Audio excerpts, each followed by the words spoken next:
daughters of Malcolm X sue FBI, CIA and NYPD for $100 million over 1965 assassination.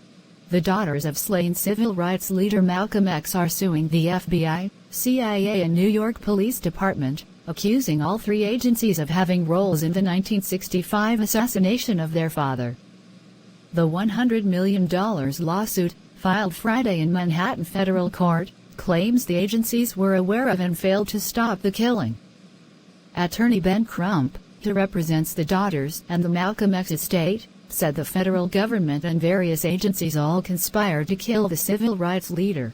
The lawsuit alleges there was a corrupt, unlawful, and unconstitutional relationship between law enforcement and ruthless killers that went unchecked for many years and was actively concealed, condoned, protected, and facilitated by government agents, leading up to the murder of Malcolm X. The government's fingerprints are all over the assassination of Malcolm X, Crump said during a news conference. We believe we have the evidence to prove it. Malcolm X's wife, Betty Shabazz, the plaintiffs and their entire family have suffered the pain of the unknown for decades, the lawsuit states. They did not know who murdered Malcolm X, why he was murdered, the level of NYPD, FBI and CIA orchestration, the identity of the governmental agents who conspired to ensure his demise, or who fraudulently covered up their role, it states. The damage caused to the Shabazz family is unimaginable, immense, and irreparable. Attorneys also cited the killing of other black leaders, such as the 1969 killing of Black Panther leader Fred Hampton by Chicago police officers while he was asleep in a Chicago apartment, and COINTELPRO, a series of covert FBI operations aimed at discrediting and disrupting political groups perceived as subversive. Fox News Digital has reached out to the CIA. The FBI and NYPD told Fox News Digital the agencies don't comment on pending litigation.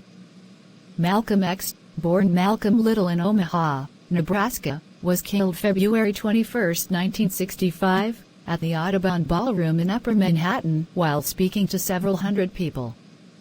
He was shot 21 times. His wife and daughters were among those in the audience. 3 men were convicted of crimes in the death, but 2 of them were exonerated in 2021 after investigators took a fresh look at the case and concluded some evidence was shaky and authorities had held back some information. Mustafa Hassan, who said he was a part of Malcolm X's security detail at the ballroom, said he tried to stop an armed man, later identified as Thomas Hagen, also known as Talmadge X Hare, from fleeing. Police officers intervened to stop Malcolm's followers from beating Hare. Hassan claimed he heard officers asking each other, "Is he with us?" Malcolm X preached a more radical message than his contemporary, Reverend Martin Luther King Jr. He gained prominence as a major voice of the Nation of Islam, advocating for black people to claim their civil rights by any means necessary. He eventually split from the militant group, which branded him a traitor.